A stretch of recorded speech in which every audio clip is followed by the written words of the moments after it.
Hey everybody, I'm Rob Childs, a Rapier swordsman out of the United States, and today I'm going to be giving you my review of the new SIGI Forge Cup Hilt Rapier. Before I get into that, however, let me just give a quick shout out to my new Patreon subscribers. I very much appreciate you guys jumping on board with this project. Your support is very much appreciated and is going to go a long way towards making Tiger Castle a reality. So by way of some background, and for those of you who aren't already aware, SIGI Forge is a European company based out of Slovakia. They've got an entire array of different competition weapons that they make, and for fencers like myself who specialize in the rapier, well, they have a new one, and that is this SIGI Cup Hilt Rapier that you see before me now. They reached out to me and sent me this in order to put it through its paces so that way I can do a video review and let all of you know what I think are all of the pros and cons, and ultimately, is this a worthy buy for you? So when this showed up in the mail, of course, like any swordsman would, I took it out and I immediately put it into my hand. And I can tell you, right off the bat, it does have a nice feel to it when it sits in the hand. I don't know about you, but I've had quite a number of swords before where I put it into the hand and there's just something off. There's just something not quite right about the feel of it. And usually it turned out to be something along the lines of the balance, or it was a little too blade heavy, whatever the case was. But putting this into my hand right off the bat before I'd even fenced against anybody for the first time with it, it had a very nice feel to it, which is always a good sign. Now, getting to the actual review of how this weapon performs, so starting here at the tip, as soon as you receive one of these, you're going to notice right off the bat that it has a spatulated tip on it. Now, this is not a hit against the weapon itself. This is just a point of note for anybody, for example, here in the States. If you were to order one of these, you're going to receive it with a spatulated tip, which means you're going to have to find some other kind of blunt for the end of it in order to use it in competition, whether you're an SEA fencer, whether you're HEMA, whatever that case may be, you're going to need something on the tip of this. Now, the reason why I point this out also is because speaking purely from a HEMA competition perspective, I've been in some tournaments that allowed spatulated tip rapiers and you didn't have to put anything on there at all. And they're perfectly safe to fence with this way. I did it many times with this particular rapier itself.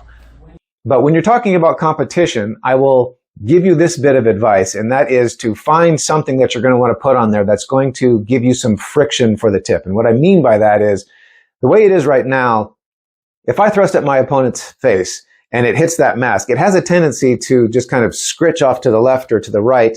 And when you're talking about a competition that is judged, you want to be able to fence in a manner that's going to allow the judges to see what's happening. If you thrust at somebody with this, if you're, mid-range skill and above, the judges are going to have a hard enough time seeing what you have done. But when you add into that mix that you've got this metal tip scritching across somebody's metal on their mask, it's going to be really hard for them to see it, and it's going to make it harder for you overall in order to score the points that you have rightfully earned. So if you want to minimize that and increase the judge's ability to be able to see what you're doing, you're going to want to put something like a leather wrap on the end of this, something that's going to increase the friction so that when you thrust for that opponent's face and it hits that mask, it tends to want to grab and it'll create a bend in your blade. That way the judges can see it, you get the points that you've rightfully earned, and all is right with the world. But again, that's not a mark against this particular rapier. I'm just telling you that from a competition perspective. The blade itself, I gotta say, I was very pleased with what I found in it. So as I said, I've had this for a number of weeks now, probably going on a month almost, and I have fenced with this in sometimes a reckless fashion. I have fenced with it repeatedly with fast thrusts. I have fenced with it repeatedly making wild cuts, strong cuts. I've had my opponents that I was sparring with receiving cuts on this blade. And I gotta say, I am very pleased with what I am seeing in terms of its resiliency. This blade is as straight now as it was when it came out of the box. And I've been doing some reckless things with it, I'll tell you right now, things that I wouldn't normally do when I'm fencing. And I gotta say, the blade has held up rather well. So this is after about a month of fencing with it. Again, putting it through some pretty tough impacts, both on the receiving as well as on the delivering end. And the blade itself has held up marvelously. So I gotta say, I can't fault them at all for the way that they are forging the blade itself, because it is indeed a very resilient blade. And I think overall people will be pleased with that. Now, when it comes also to the blade, I will say that I'm one of those kind of fencers, and if you've ever fenced with me or fenced in front of me and you had a chance to hold my sword, you already know that my rapier tends towards the heavier side of things. And the reason for that is because I like a blade with presence. It allows me to exert a certain amount of authority over my opponent's weapons. It does require that you have the strength in order to wield that quickly, but as long as you've got that, it really does lend itself as an advantage. Now, that is what I prefer to do. That's not what everybody wants to do. There are some people that prefer lighter blades. Now, when it comes to what they sent me from SIGI Forge, this blade, I gotta say, is a decent compromise between the heft that I like in my particular weapon, as well as a balance between not being too overly heavy in the hands of whomever. Like I said, I put this into the hands of other fencers who had varying strengths in their arms and varying different styles, and all of them came back with a review of their own, a mini review, stating that it had a nice weight to it. They didn't find it to be onerous. It wasn't too heavy for them to be able to move around quickly. I will say that in my hands, this thing moves at light speed. It is not as heavy as my rapier, but man, can I wield this thing like it is nothing. So if you are the kind of person who doesn't necessarily want something as heavy as perhaps I fence with, but you want something still that's going to have a nice resiliency to it and it's not going to be too heavy in the hand, I will say that this is definitely a good way to go. This blade is a good compromise between the heft that I prefer and the lightness other people prefer. So in that, you guys did a really good job over at SIGI Forge. So let's move on down to the actual guard itself. So this is called a SIGI cup hilt rapier precisely because it has a cup hilt on there. And as I mentioned earlier, I put this through some pretty intense sparring bouts, if you will. I had people cutting at me wildly, so that way I could receive those cuts on here. I can tell you right now that although it has got the typical nicks and scrapes that you would expect from having been a rapier that is used, it has not deformed in any way whatsoever. So the forging process that you guys are using, the metal that you guys are using, is clearly robust. This did not deform in any way, and it has held up rather nicely to some rather reckless fencing. There is, however, one criticism I will add to this, and that is the size of the cup itself. So for someone like myself who has rather large hands, when you put a gauntlet on my hand and then I put that into this, it is pressing my first two knuckles of my hand pretty significantly against the inside of the cup.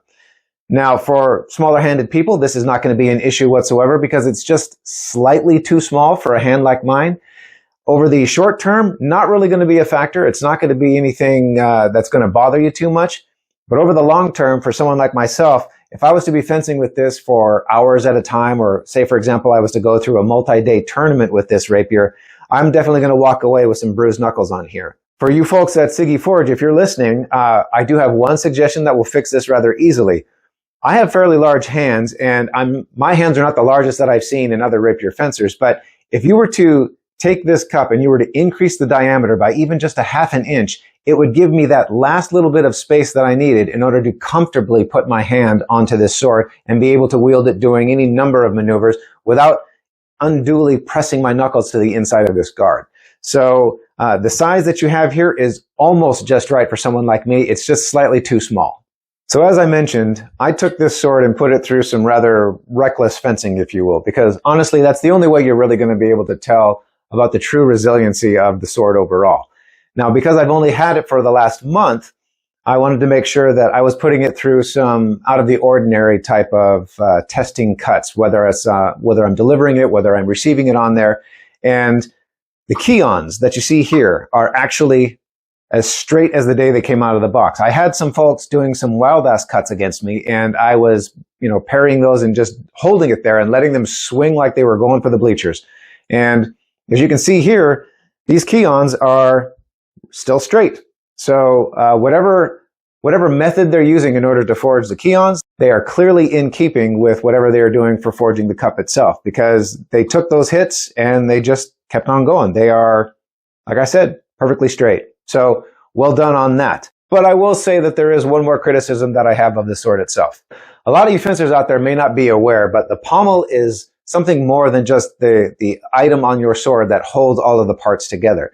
This can also have an effect on the way that you fence. Now, there are some styles out there that this is not going to be a factor for, so do keep that in mind. But if you are like me, where you have a tendency to press that straight line from the sword down through the forearm whenever it is that you are fencing, whether you're talking high guard or if you're like me and you're a low guard fencer. That pommel pressed up against your wrist, well, as you can see here, the pommel is a rather large ball shape.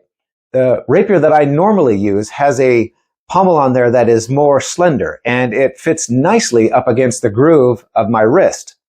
This allows me to use the sword that way as a kind of lever that when I whip my arm up, it acts as a point where it makes contact and it allows me to whip that sword up really quickly. But with this, because of the fact that it has this particular shape, it really does kind of, much the way my knuckles on the inside of the guard, this ball pommel has a tendency to put undue pressure against my wrist. And again, over the short term, it's not going to be a big deal, but long term, if you were fencing for this for hours, you're probably going to walk away with a decent bruise on the inside of your wrist there. Again, this is not a mark against the sword itself, only against using this with my particular style of fence or anybody else who happens to put this with such a straight line through the sword down through the arm. Now, the great thing is, however, is that pommels are interchangeable. You can swap them out. So if you do have my kind of style of fencing, or if your own particular style has you on occasion putting that pommel nestled up snugly against your wrist, you can simply find yourself a more slender profile pommel.